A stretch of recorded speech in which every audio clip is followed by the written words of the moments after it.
તમે ઉભા કેમ લાવજો જેના બે હાહુ લખો બને ને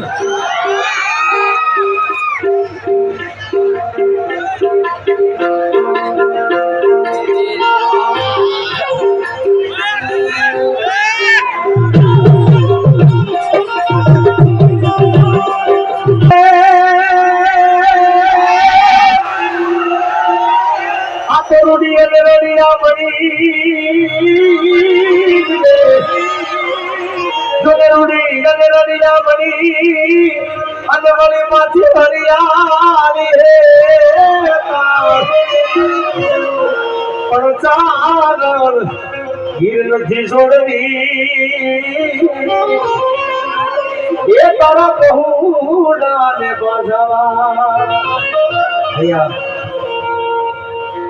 જોકે